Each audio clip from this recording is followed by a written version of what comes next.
Let me say by way of preface, there's a good little book by C.S. Lewis called The Screwtape Letters. And in it, he's talking about Satan and demons, and he makes this interesting statement. There are two equal and opposite errors into which our race can fall about the devils. One is to disbelieve in their existence. The other is to believe and to feel an excessive and unhealthy interest in them. What he says is, as soon as you say demons, people go one of two ways. They don't exist. I don't worry about them. I don't believe in them. Move on. You're making me feel awkward. Okay? That's some of you. Others of you will have an unhealthy and inordinate obsession with Satan and demons. You will blame them for everything, just like Eve did in Genesis 3, the devil made me do it. And you'll find a demon in everything. Everything. And some people really get freaked out, and it's like, oh, my coffee's hotter today than it was yesterday. Hell is hot. This must be the coffee demon coming to scald me for my enemy. I mean, it's goofy. It's gooftastic. That's where some people go. They go gooftastic on it. Now, the reason some of you would deny Satan and demons, number one, you may be influenced by what we'll call modernism and a few hundred-year Enlightenment project where scientific rationalism said that there is only physical, there is no spiritual, so you don't believe in a spirit realm at all, particularly Satan and demons.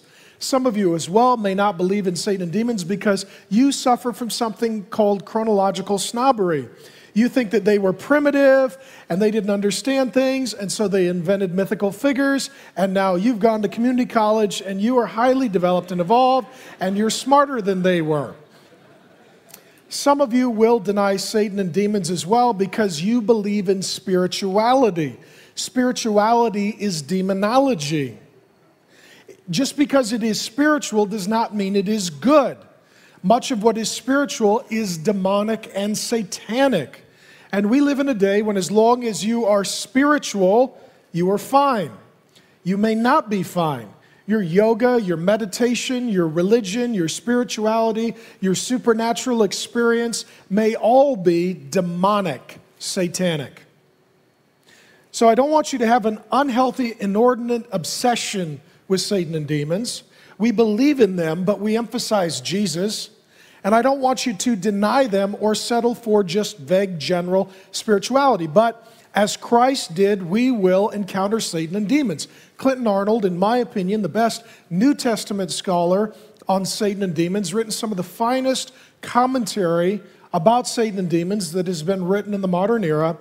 He makes this interesting statement. He says that a servant of Christ can no more avoid demons than a gardener can avoid weeds. Right? If you're going to serve Jesus, you're going to meet demons. Just like if you're going to tend your garden, you're going to pull weeds. That's just the way that it is. That's just the way that it is. Now, let me tell you a few things about Satan. He is not equal to God. That's number one. Number one, Satan is not equal to God. It's not like there's two gods, good God, bad God, right? Yin and yang. It's not it. There's God the Creator and created things. Satan is among the created things. Satan was an angel created by God to glorify, honor, obey, and serve Him. If you want to read more, go to Ezekiel 14. You can do this for personal study in community groups. I've also got a whole lecture on Satan and demons that I did for the staff. It's online. We can give you the link to that with 20 pages of notes. We've done a lot of work on this. But nonetheless, Isaiah 14, Ezekiel 28, Genesis 3, Ephesians 6. If I was going to give you 4 places to go, off the top of my head, Isaiah 14, Ezekiel 28, Genesis 3, Ephesians 6. You put those together, you're going to have a really good idea, theologically speaking, about Satan and demons. But the first thing you need to know is Satan and demons are not equal to God. They're created beings. They are angels who rebelled against God. Satan was cast down out of heaven. Those angels who declare war on God with him were cast down with him. So we're talking about Satan. He's not creator. God is. He's not all-present, omnipresent. God is. He's not omnipotent, all-knowing. God is. He's not all-powerful. God is. Right? He doesn't share the attributes of God. He's not equal to God. He's not the other God. He's a created being in rebellion against God. Number two, Satan is not our only enemy. Satan does work through false teachers, false apostles, false Christians, false religions.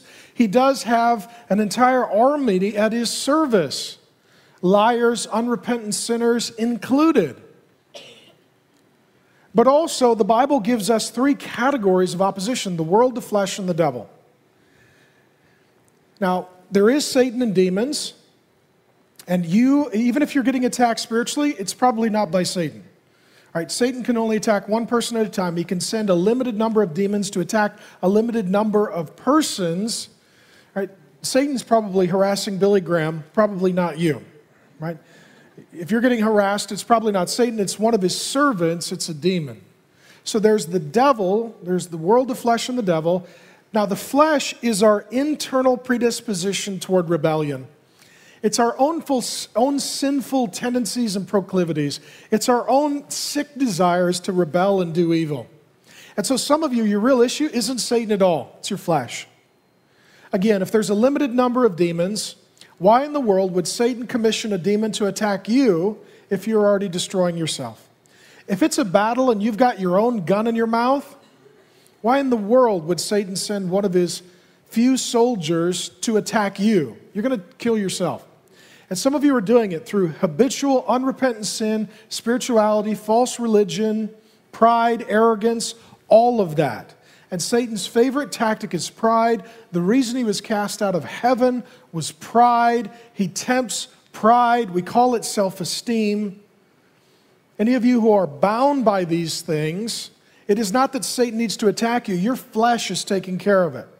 Pride, religion, sex, drugs, gluttony, foolishness, spirituality, stupidity, religion. You've just got the gun in your mouth. You can't blame Satan. There's the devil, there's the flesh, there's also the world. The world is the corporate systems and structures and ideologies that are opposed to God. If you believe what everyone believes, if you behave as everyone behaves, you will be living a satanic life. You just will. Now, it may be a spiritual life, but it'll be a satanically spiritual life.